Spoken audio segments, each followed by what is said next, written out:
Hello guys, welcome to another video of stock market friends. Srinivas Pradhan constructions limited guys, ये upcoming IPO आज open हो रहा है। जानेंगे complete analysis, business model, financial condition, performance, GMP कितना चल रहा है, लिस्टिंग कितना मिलेगा, परफॉर्मेंस कैसे अप्लाई किया, फिर फाइनल डिसीजन क्या लेना चाहिए, सही पॉइंट्स को डिस्कस करेंगे। और ये कोई रिकमेंडेशन वीडियो नहीं, इसलिए जो भी फाइनल डिसीजन होगा अपने रिस्क पर लीजिएगा। चलिए फ्रेंड्स, वीडियो स्टार्ट करते हैं। तो गाइस, आईपीओ जो है 6 मार्च को ओपन हो रही है आज के दिन। 10 मार्च को क्लोज किया जाएगा। 3 डे आईपीओ है। 13 मार्च का लिस्टिंग डेट रखा गया। 10 रुपीज का फेस वैल्यू, 91 टू 98 रुपीज पर शेयर की प्राइस बैंड, 1200 शेयर्स की लॉट साइज, कॉम्बिनेशन है फ्रेश कैपिटल ओएफएस का और बुक बिल्ट आईपीओ, 20 करोड़ का इशू साइज, 20.7 लाख शेयर्स का इशू किया गया है।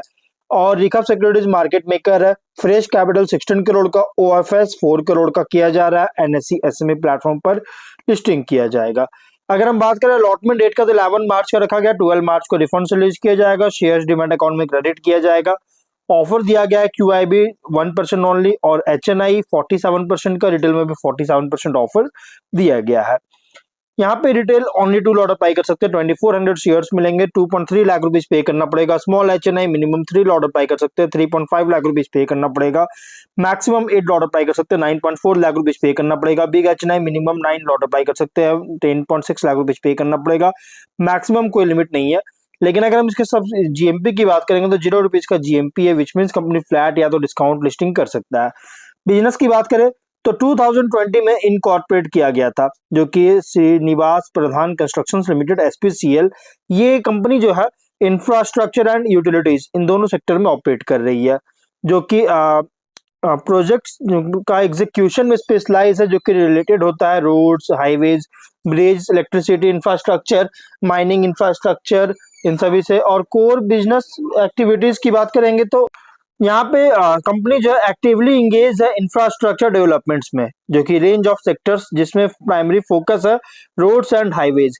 और इसमें कंपनी जो rural, major district, urban roads, जो कि हाई क्वालिटी मटेरियल्स का जैसे एग्रीगेट्स, सैंड, टार, सीमेंट, इन सभी का यूज करता है, जिससे लॉन्ग लास्टिंग और रिलायबल इंफ्रास्ट्रक्चर के इंश्योर करने के लिए, जिसमें कंपनी कंस्ट्रक्ट करती है।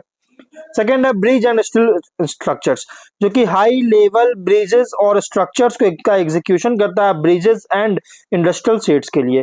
थर्ड है सिविल कंस्ट्रक्शन, जो कि कॉम्प्रिहेंसिव सिविल कंस्ट्रक्शन सर्विसेज का डिलीवरी करता है, जिसमें इंक्लूड है foundation, super structures, multi storeyed buildings, factories, industrial facilities.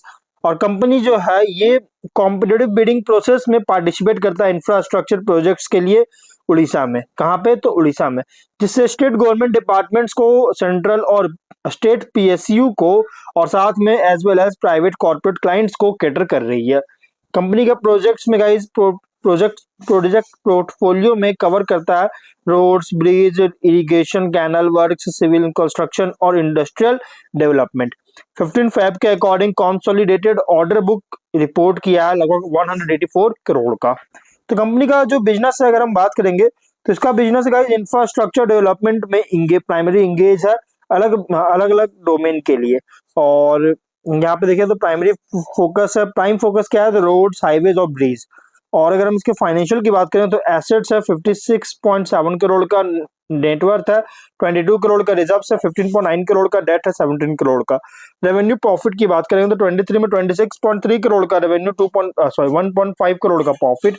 24 में 35.3 करोड़ का रेवेन्यू और 3.5 करोड़ का प्रॉफिट है 24 में। और 25 में 89.7 करोड़ का रेवेन्यू, 6.6 करोड़ का प्रॉफिट।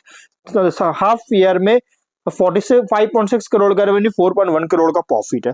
कंपनी का फाइनेंशियल अगर देखा जाए ना, तो टॉप एंड बॉटम लाइन में स्टेडी ग्रोथ देखने को मिल रहा है। लेकिन गाइस अगर हम यहाँ देखेंगे कंपनी का, यहाँ पे इसका जो ऑफर डॉक्यूमेंट था, मतलब डीआरएचपी, इसमें से बहुत सारे इंफॉर्मेशन मिसिंग देखने को मिल रहा था, और ये बहुत ज्यादा कंसर्न रेज करने वाली बात है। ऑब्जेक्टिव क्या है? तो वर्किंग कैपिटल रिक्वायरमेंट में फंडिंग करना चाहता है, लोन है उसका रिपेमेंट करना चाहती है, जनरल कॉर्पोरेट पर्पस के लिए फंडिंग चाहती है। रेशियोज में ROE 21.7, RO एंड डब्ल्यू दोनों सेम है। ROCE 29.8, PAT 9 और EBITDA मार्जिन 16.7% का, डेट टू इक्विटी 0.8 टाइम का, PB रेशियो 3.6 और PE रेशियो 9.1 टाइम का, प्रोमोटर होल्डिंग फ्री रेशियो 85.3% का, मार्केट कैप 77 करोड़ का होगा। कंपनी के प्रोमोटर मिस्टर रमाकांत प्रधान और मिस्टर श्रीनिवास प्रधान इसके प्रोमोटर है।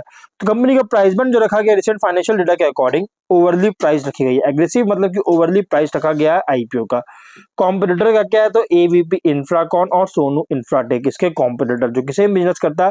और ये small paid up equity capital है जो कि पोस्ट आईपीओ हिंट कर रहा है माइग्रेशन के लिए लंबा टाइम ले सकता है।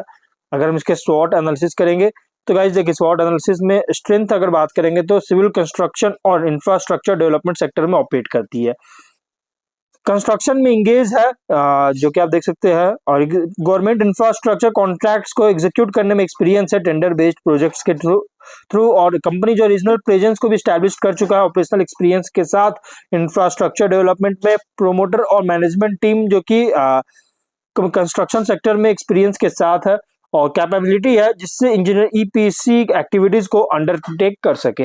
लेकिन वीकनेस भी है, वीकनेस क्या है, तो बिजनेस ऑपरेशन जो है ना कॉन्सेंट्रेटेड और लिमिटेड ज्योग्राफिक रीजन जो कि उड़ीसा में ओनली है, और डिपेंडेंस गवर्नमेंट और पब्लिक सेक्टर इंफ्रास्ट्रक्चर प्रोजेक्ट्स पर ही बहुत ज्यादा डिपेंडेंस है रेवेन्यू के लिए।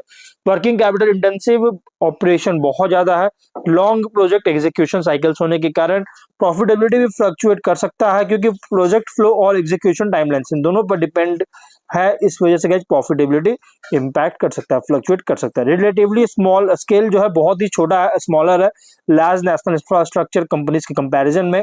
लेकिन अपॉर्चुनिटीज की बात करेंगे तो गाइस यहाँ पे देखिए, अगर हम बात करें इस कंपनी के अपॉर्चुनिटीज में तो गवर्नमेंट इन्वेस्टमेंट्स जो है लगातार इंक्रीज कर रही है, रोड्स ब्रिज इंफ्रास्ट्रक्चर डेवलपमेंट्स में, अर्बनाइजेशन और इंडस्ट्रियल एक्सपेंशन जिससे गाइस कंस्ट्रक्शन कॉन्ट्रैक्टर्स के लिए डिमांड को इंक्रीज कर रहा है। प्लस न्यू स्टेट्स और में एक्सपैंड करने का अपॉर्चुनिटी मिल सकता है, प्रोजेक्ट पोर्टफोलियो डाइवर्सिफाई करने का अपॉर्चुनिटी मिल सकता है। लार्जर ईपीसी कॉन्ट्रैक्ट्स में पार्टिसिपेशन गाइस जिसका रेवेन्यू स्केल को इंक्रीज कर सकता है, और जिस तरह से इंफ्रास्ट्रक्चर स्पेंडिंग इंडिया में ग्रो कर रही है इससे लॉन्ग टर्म डिमांड को सपोर्ट करता है। लेकिन थ्रेड भी है, जैसे इंटेंस कंपटीशन है लार्ज ईपीसी इंफ्रास्ट्रक्चर कंपनी से। अगर प्रोजेक्ट अप्रूवल्स फंडिंग पेमेंट में अगर कोई डिले होता है तो कैश फ्लो को बहुत बुरी तरह से इंपैक्ट कर सकता है। रॉ मटेरियल प्राइस में अगर फ्लक्चुएशन होता है जैसे सीमेंट स्टील, इसकी वजह से प्रोजेक्ट कॉस्ट को इंक्रीज कर सकता है। इन गवर्नमेंट पॉलिसीज या टेंडर रूल्स में कोई चेंजेस आता है तो प्रोजेक्ट पाइपलाइन को अफेक्ट कर सकता है। इकोनॉमिक स्लोडाउन अगर होता है तो इंफ्रास्ट्रक्चर प्रोजेक्ट एक्टिविटी को रिड्यूस कर सकता है। पीयर कॉन्टेक्स्ट अगर करेंगे तो large national EPC and infrastructure developer से कंपेयर करें तो ये जो है regional civil construction contractor as operate करता है क्योंकि ओनली उड़ीसा में ये कंपनी काम कर रहा है। और वही मिड टीयर से कंपेयर करेंगे तो project execution capability, tender pricing और कॉस्ट इफिशियंसी पर compete कर रहा है। इन्वेस्टर के लिए आईपीओ रिप्रेजेंट करता है infrastructure and construction sector play tied है गवर्नमेंट स्पेंडिंग और प्रोजेक्ट एग्जीक्यूशन कैपेबिलिटी पर। मतलब पूरी आईपीओ जो पूरी तरह से इसी पर डिपेंड करता है, इसलिए जो भी, और ये जो आईपीओ ना बहुत ही रिस्की आईपीओ, मतलब ये प्राइसी एंड डाइसी आईपीओ है, इसलिए जो भी फाइनल डिसीजन लीजिएगा अपने रिस्क पर लीजिएगा। ये कोई रिकमेंडेशन वीडियो नहीं, तो मिलते हैं नेक्स्ट वीडियो में। Till then bye bye.